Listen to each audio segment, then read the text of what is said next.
की सीरत तैयबा का हर पहलू एक अलग नूर और रोशनी, हिदायत कामिल और बरकत, अल्लाह की कुर्बत का ज़रिया, रब को पाने का सबब अल्लाह तबारक व तआला ने अपने हबीब की सीरत को बनाया है। करीम आका व मौला सल्लल्लाहु अलैहि वसल्लम सीरत तैयबा को आप ये तीसरा जुमअतुल मुबारक है ग़ज़वा खंदक के बारे में। नबी करीम सल्लल्लाहु अलैहि वसल्लम ने जिस जोश व जज्बे से शिरकत फरमाई, जिस कदर मशक्क़त इमामुल अंबिया ने मौजज़ात के होने के बावजूद, अल्लाह की कुर्बत के होने के बावजूद इमामुल अंबिया ने जिस कदर बशरी तकाज़ों को बर्दाश्त फरमाया, क़यामत तक अहले ईमान के लिए वो राह हिदायत है, मनारा नूर है। ऐसा ग़ज़वा एक इल्लत और सबब बताकर सिर्फ आज चंद बातें उसके बारे में आपकी बारगाह में गोशगुजार करना है।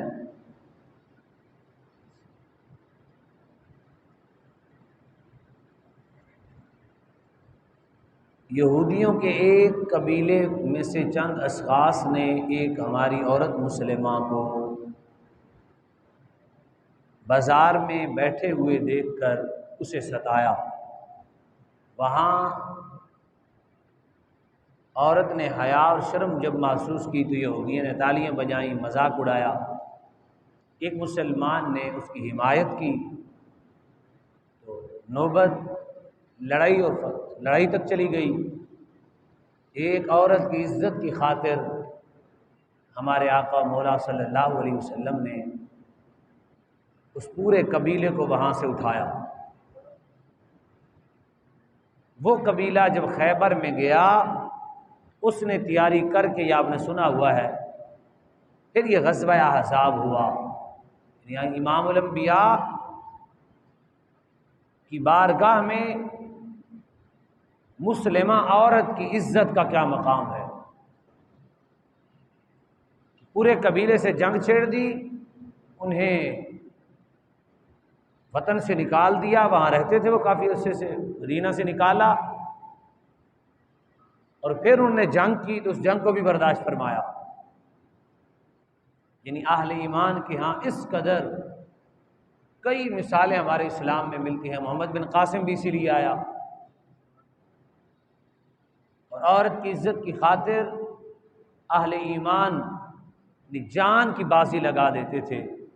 ये वक्त भी देखा, इतने करोड़ मुसलमान हैं, तकरीबन आलम इस्लाम में जानते हैं कि आफिया सिद्दीक़ा जुल्म तशद्दुद के साथ जेल में रखा गया और उसे रिहाई नहीं मिली। दुआ करें अल्लाह ताला गैरत और हमीयत मुसलमानों को अता फरमाए। हमारी बहन है। इमामुल अंबिया सय्यदुल अंबिया सल्लल्लाहु अलैहि वसल्लम और औरतों ने जो किरदार अदा किया इस्लाम में, वो भी सुनने वाला है।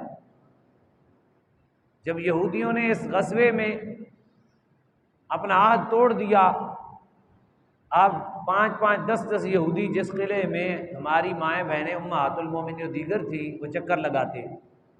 हज़रत सफ़िया हुज़ूर की फूफी हैं, उन्होंने कहा कि ये चक्कर क्यों लगाते हैं, ये तो समझेंगे यहाँ कोई है नहीं, ये हमारे ऊपर हमला कर देंगे।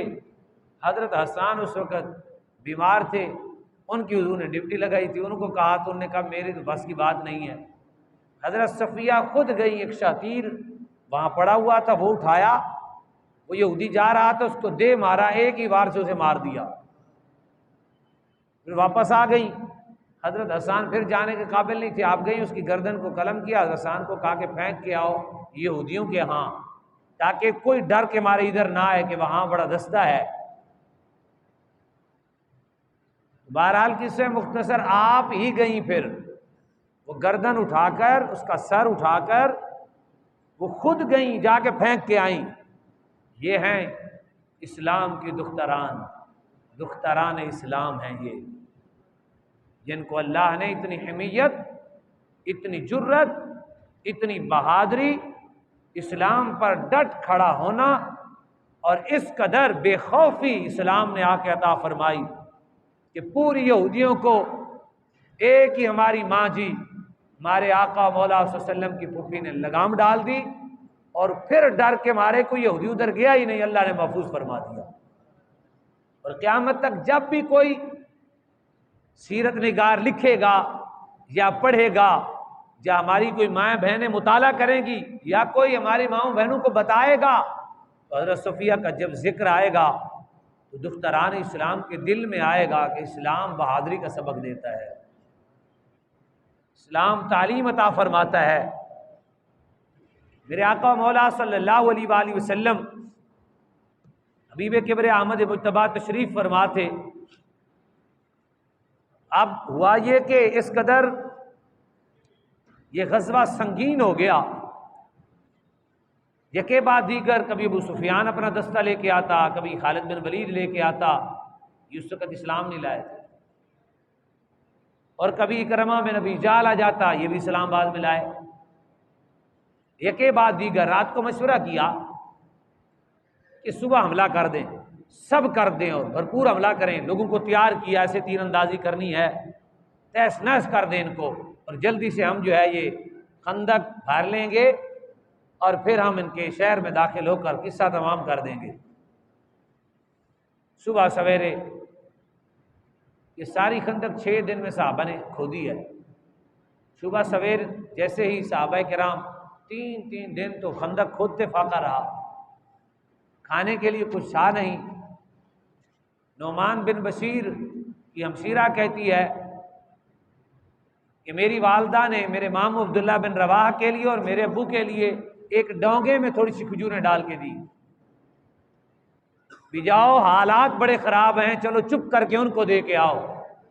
लेकिन क्या करें, वहाँ तो जो हुजूर से कुर्बत रखते थे, हर बंदा भूख ने सताया हुआ था, इसको उससे भी आगे रहता था। भूख ने अंदर से बशरी जिस्म को कमज़ोर कर दिया था, रूह बड़ी ताकतवर हो गई थी, इश्क मांदा नहीं पड़ा था, मोहब्बत की रस्सियां और मजबूत हो गई।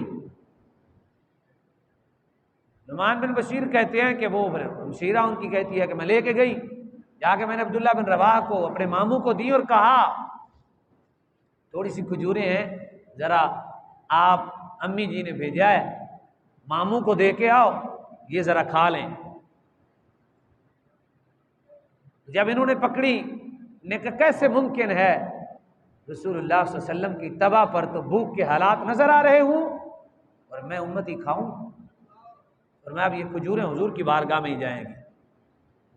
जब इशार का जज्बा इस कदर रफ़ी हो, इस कदर बुलंद हो, जब मोहब्बत के तकाजे इस कदर बढ़ जाएं, फिर अल्लाह के इनामात बादलों की तरह गरज गरज कर बरसते हैं, फिर अल्लाह की रहमतें माथे का झूमर बनकर मिलती हैं, फिर बख्शिशें ऐसे आती हैं जैसे तूफान आते हैं।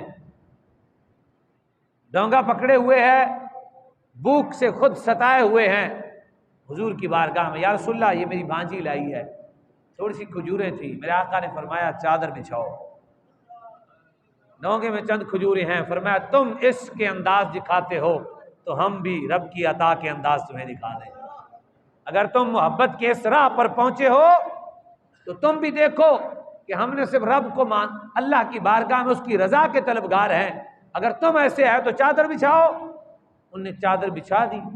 हबीब किब्रिया अहमद मुज्तबा हम सब के आका व मौला सल्लल्लाहु अलैहि वसल्लम ने डोंगे को खोला और खजूरें डाल दी। डोंगे में कितनी खजूरें आएंगी भाई, 10, 15, 20, इससे ज्यादा तो आ नहीं सकती। आप समझते हैं इसको, जो हमेशा घर में खाता है उसको तजर्बा नहीं होगा, आपको ज्यादा होगा, आप तो लाते हैं ना।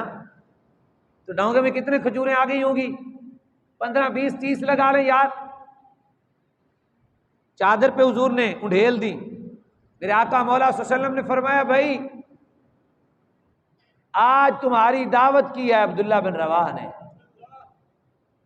खंदक वालों आओ, आज तुम्हारी दावत है। एक काफिला आया, बैठ गया चादर